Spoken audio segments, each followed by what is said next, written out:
Good evening friends and I hope अच्छे होंगे आप लोग। अभी हम कवर करने वाले हैं इंडियन इकोनॉमी का एक विशेष टॉपिक। क्वेश्चन आंसर सीरीज में है, लेकिन साथ साथ आपको टॉपिक से रिलेटेड जिस्ट भी मिलती रहेगी। ठीक है, चलिए शुरू करते हैं। शुरू स्टार्टिंग से लेते हैं। यस, पहला क्वेश्चन है हमारा कि मानव विकास सूचकांक किसके द्वारा तैयार किया गया। हमारे ऑप्शंस हैं A professor Amartya Sen, B professor Mahbub ul हक, सी उपयुक्त दोनों, ऑप्शन डी इनमें से कोई नहीं। तो right answer will be option C, उपयुक्त दोनों। महबूब उल हक कहाँ के थे? पाक के थे, पाकिस्तान के, और ये इंडिया के थे। ठीक है, दोनों ने मिलकर मानव विकास सूचकांक तैयार किया था। आगे देखते हैं। विश्व में विकास की माप यूएनडीपी है ना, यूनाइटेड नेशन डेवलपमेंट प्रोग्राम द्वारा की जाती है, और ये 1990 से हर साल मानव विकास रिपोर्ट जारी कर रहा है। मानव विकास रिपोर्ट किसके मानव विकास सूचकांक के ऊपर बनाई जाती है। मानव विकास सूचकांक कितने मानक होते हैं? 3 मानक हैं मेनली: जीवन प्रत्याशा, शिक्षा का स्तर और जीवन निर्वाह का स्तर। ये इन 3 कैटेगरी पे देखता है, और इन 3 कैटेगरी को मिलाकर अलग अलग देशों की अलग अलग रैंक जारी करता है। जीवन प्रत्याशा क्या होता है? जीवन प्रत्याशा का अर्थ जन्म के समय किसी व्यक्ति की अनुमानित औसत आयु होती है, या सरल शब्दों में कह दें तो देश के लोगों की औसत आयु होती है, एवरेज होती है। और शिक्षा का स्तर आपको पता ही है। अगला है जीवन निर्वाह का स्तर। तो जीवन निर्वाह का स्तर क्या होता है? प्रति व्यक्ति ग्रॉस नेशनल इनकम कितना कमा रहा है वो, है ना, उसको डॉलर के रूप में क्रय शक्ति क्षमता के आधार पर व्यक्त किया जाता है। समझ में आया? मानव विकास सूचकांक का मान 0 से 1 के बीच में होता है, 0 से 1 के बीच में होता है। और जो पीपीपी क्रय शक्ति क्षमता है, इसको क्या बोलते हैं? Purchasing power parity. इसके प्रतिपादक रहे हैं GR कैसेल। ठीक है, अगला क्वेश्चन देखिए। जब अमीरों की आय में वृद्धि होती है तो गरीबों की आय भी बढ़ती है, यह किस सिद्धांत से संबंधित है? ऑप्शन से हमारे ए विकास का टपकन सिद्धांत, टपकान नहीं है, टपकन है, और बी असंतुलित विकास सिद्धांत, ऑप्शन सी बड़े धक्के का सिद्धांत, ऑप्शन डी संतुलित विकास सिद्धांत। तो ऑप्शन ए इज करेक्ट, टपकन सिद्धांत। अगला है संतुलित विकास सिद्धांत किसने दिया? ऑप्शंस हैं हमारे ए रैगनर-नक्से, बी रोजेस्टीन-रोडान, सी हर्शमैन, और ऑप्शन डी रैगनर-नक्से और रोजेस्टीन-रोडान। तो हमारा ऑप्शन डी इज करेक्ट, इन दोनों ने मिलकर दिया है। आगे है संतुलित विकास का सिद्धांत। अभी हमने पढ़ा है, रैगनर-नक्से और रोजेस्टीन-रोडान ने दिया। इसके अनुसार आर्थिक विकास के लिए संसाधनों का वितरण इस प्रकार हो कि सभी क्षेत्र का एक साथ विकास हो सके। ठीक है, संतुलित विकास है मतलब हर क्षेत्र में आप इन्वेस्ट करिए और उसका विकास करिए। इससे क्या होगा? सभी क्षेत्र एक दूसरे के पूरक बन सकेंगे। इसके अलावा सेकंड है असंतुलित विकास मॉडल। ये हर्शमैन और सिंगर ने दिया। इनकी मान्यता क्या थी कि विकासशील देशों के पास पैसे की कमी होती है ना, अभाव, संसाधनों का अभाव होता है। इसलिए क्या है, ये चाहकर भी सभी क्षेत्रों पर एक साथ विकास नहीं कर सकते। इसलिए इनके लिए ज़रूरी है कि ये पहले एक क्षेत्र का विकास कर लें, फिर वह क्षेत्र का विकास हो जाने पर बारी बारी से अन्य क्षेत्रों के विकास की तरफ ध्यान दें। ठीक है जी, आगे बढ़ते हैं। गलत कथन का चयन करिए। ऑप्शन ए समृद्धि एक वस्तुनिष्ठ अवधारणा है जबकि विकास व्यक्तिनिष्ठ। सही है, समृद्धि को मापा जा सकता है जबकि विकास कोई ठीक माप संभव नहीं है। बिल्कुल सही बात है। समृद्धि धनात्मक ऋणात्मक दोनों हो सकती है, ऋणात्मक है ये। ठीक है, जबकि विकास सिर्फ धनात्मक। बिल्कुल सही बात है। विकास का तात्पर्य मात्रात्मक परिवर्तनों से होता है, और समृद्धि का तात्पर्य मात्रात्मक के साथ साथ गुणात्मक परिवर्तनों जैसे कि सामाजिक, सांस्कृतिक, राजनीतिक आदि से होता है। यही गलत है भाई, उल्टा लिख दिया है। उल्टा क्या है कि जो समृद्धि होती है, समृद्धि का तात्पर्य होता है मात्रात्मक से, और विकास में तो सब चीज़ आ जाती है ना, मात्रात्मक भी आएगा, इसके अलावा आपके जो गुणात्मक परिवर्तन होते हैं वो भी आते हैं। आगे बढ़ते हैं,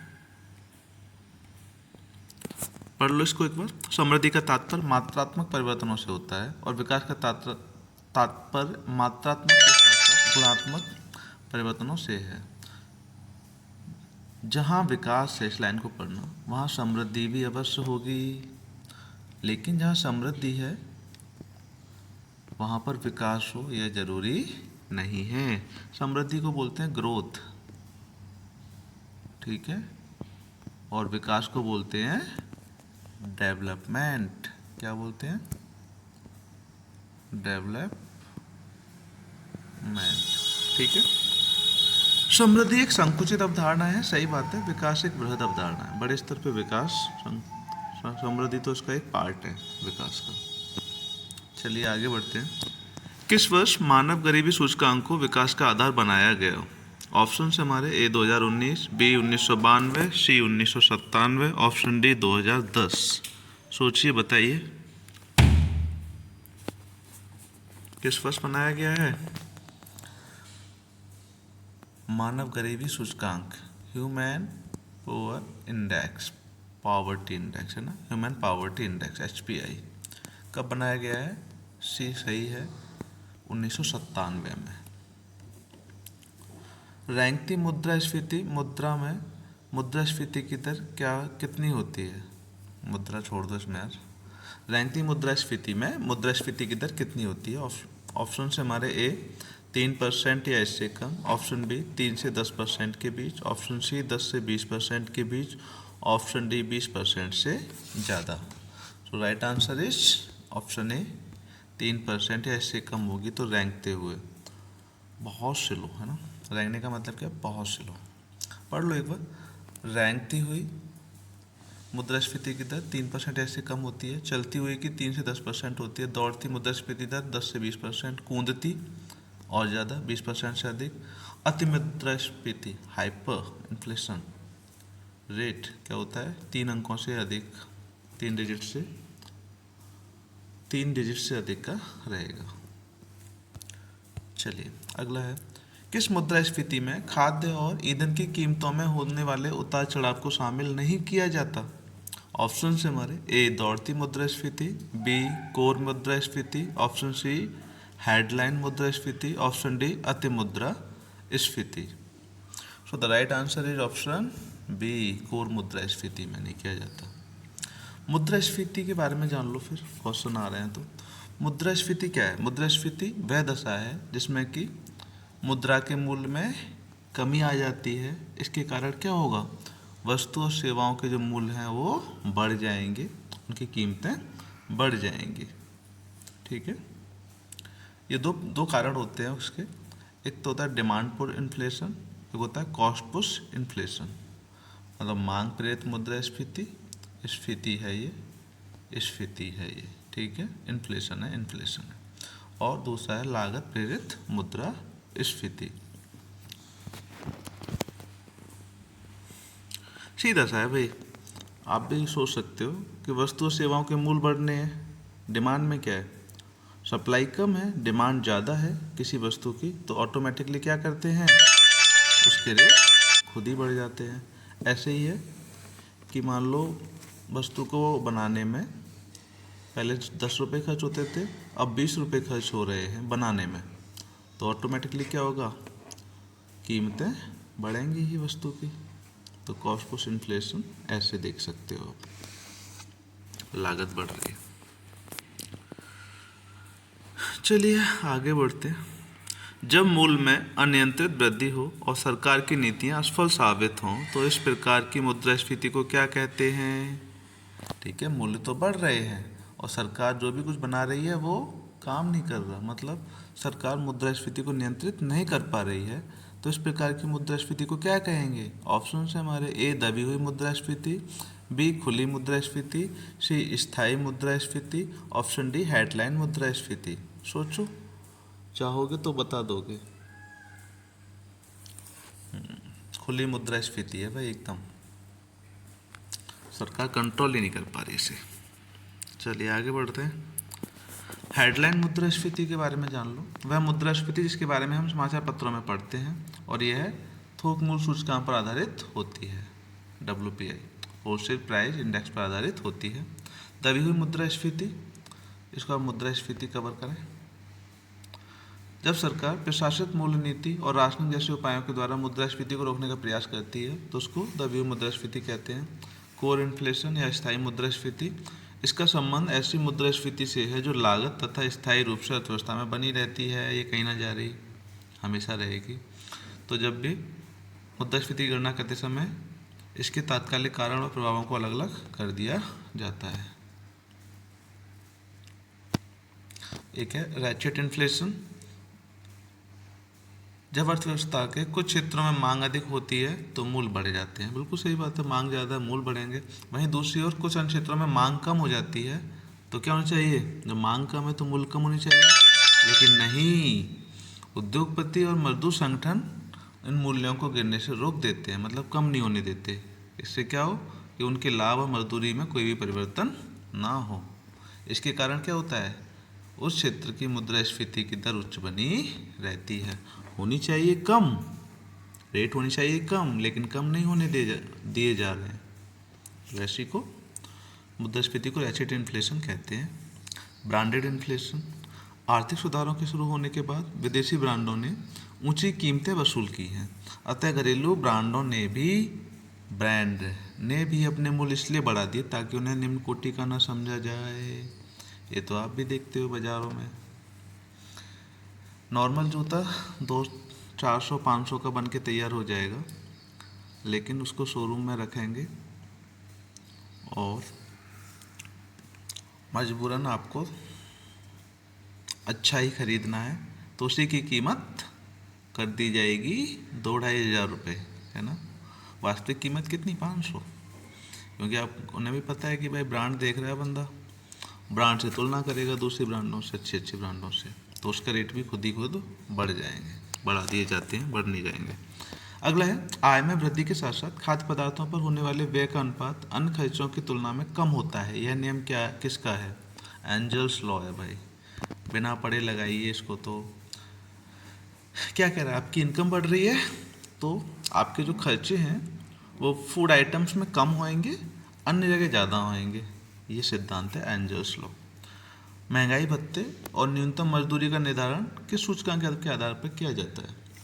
भारत सरकार किस सूचकांक का प्रयोग करती है, 2 सूचकांक होते हैं, एक है उपभोक्ता मूल्य सूचकांक, एक है थोक मूल्य सूचकांक।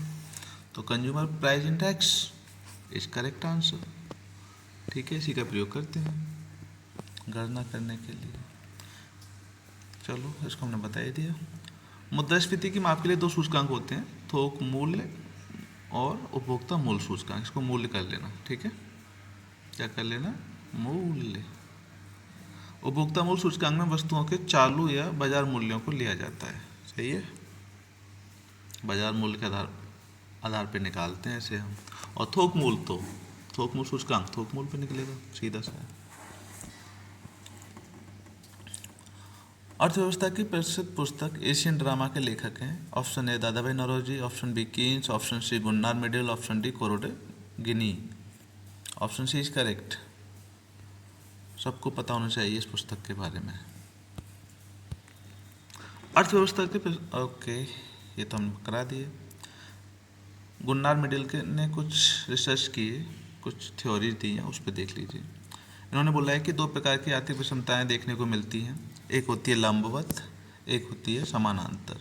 लंबवत को हम ऊर्ध्वाधर भी कह सकते हैं, सही बात है। समानांतर को हम क्षैतिज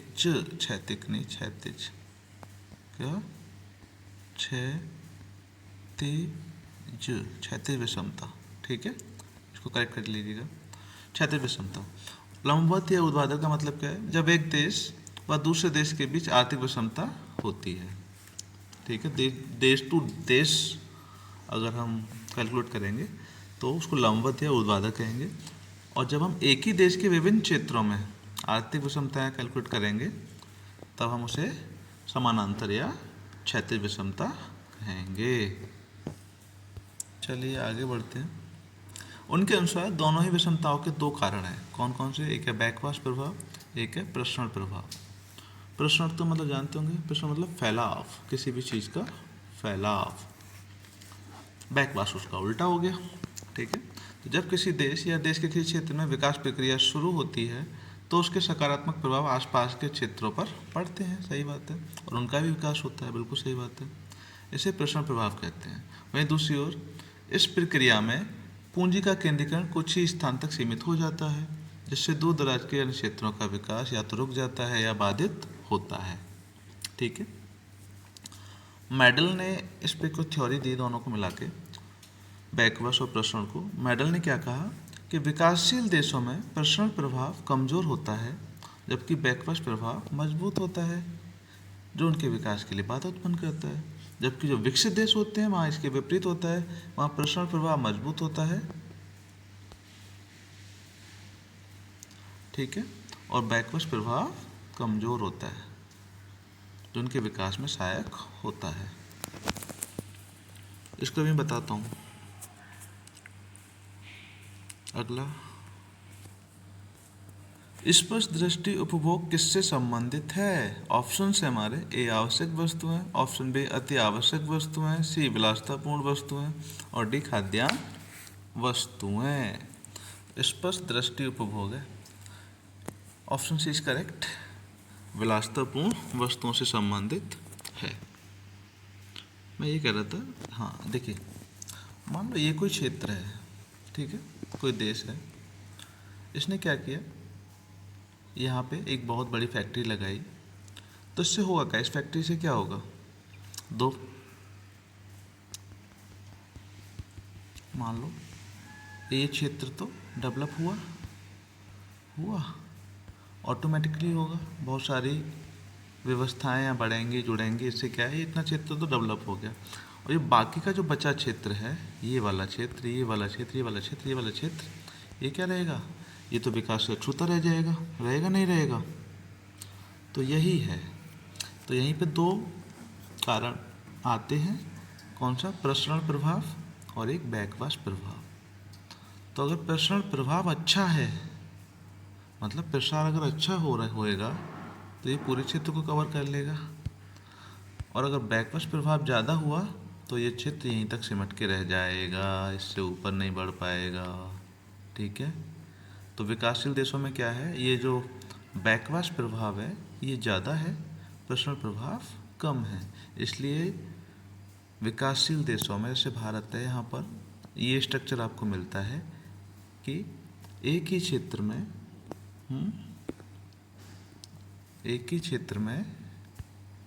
विकास समेटे हुए हैं, बाकी के क्षेत्र विकास से अछूते रह जा रहे हैं। ठीक है। आशा है आपको वीडियो पसंद आई होगी। थोड़ी वीडियो लंबी हो गई है, लंबी इसलिए हो रही है क्योंकि फैक्ट्स को हम साथ साथ लेके चल रहे हैं, जिस्ट आपके साथ साथ लेके चल रहे हैं क्वेश्चनों के। आशा है आपको वीडियो पसंद आ रही है। थैंक यू सो मच, और हमारे चैनल को सब्सक्राइब ज़रूर करें। Thank you.